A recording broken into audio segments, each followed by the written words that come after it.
সিলেটে ভূমিকম্পের আতঙ্ক, ঝুঁকিপূর্ণ ২৩ ভবন অপসারণে মাঠে প্রশাসন।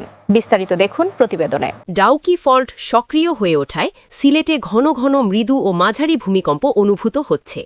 এতে বড় ধরনের প্রাকৃতিক দুর্যোগের ঝুঁকি নিয়ে জনমনে তীব্র আতঙ্ক বিরাজ করছে। ভূতাত্ত্বিকভাবে সিলেট অঞ্চল ভূমিকম্পের চরম ঝুঁকিপূর্ণ জোন বা ডেঞ্জার জোনে থাকায় ৮ মাত্রার ভূমিকম্পে প্রায় ৫২,০০০-এর বেশি ভবন ধসে পড়ার আশঙ্কা করছেন বিশেষজ্ঞরা। এই ঝুঁকি মোকাবেলায় সিলেট নগরীর ২৩টি অত্যন্ত ঝুঁকিপূর্ণ ভবন অপসারণের কঠোর সিদ্ধান্ত নিয়েছে স্থানীয় প্রশাসন। আজ রবিবার সিলেট নগরীর চিহ্নিত ঝুঁকিপূর্ণ ভবনগুলোতে সরাসরি অভিযান পরিচালনা করেন সিলেটের জেলা প্রশাসক মোহাম্মদ সারওয়ার আলম। এর আগে গত ২৪ নভেম্বর ২০২৪ তারিখে নগর ভবনে আয়োজিত ভূমিকম্পের পূর্ব প্রস্তুতি ও পরবর্তী করণীয় বিষয়ক এক মতবিনিময় সভায় এই ভবনগুলো ভাঙার চূড়ান্ত সিদ্ধান্ত গৃহীত হয়। নিরাপত্তার স্বার্থেই কঠোর সিদ্ধান্ত।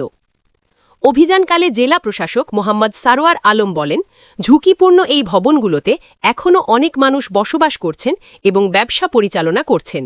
এটি যে কোনো সময় বড় ধরনের বিপর্যয়ের কারণ হতে পারে। নাগরিকদের জানমালের সুরক্ষার স্বার্থেই আমরা এই ভবনগুলো দ্রুত অপসারণের সিদ্ধান্ত নিয়েছি।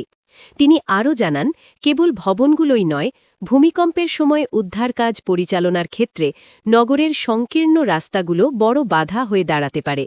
তাই এই রাস্তাগুলোকে উন্মুক্ত রাখা এবং দুর্যোগকালীন জরুরি যাতায়াত নিশ্চিত করার বিষয়েও বিশেষ সতর্কবার্তা হয়েছে প্রশাসনের। দীর্ঘদিন ধরে জরাজীর্ণ অবস্থায় থাকা এসব ভবনের বাসিন্দাদের মধ্যে যেমন উদ্বেগ রয়েছে, তেমনি প্রশাসনের এই উদ্যোগকে ইতিবাচক হিসেবে দেখছেন নগরবাসী।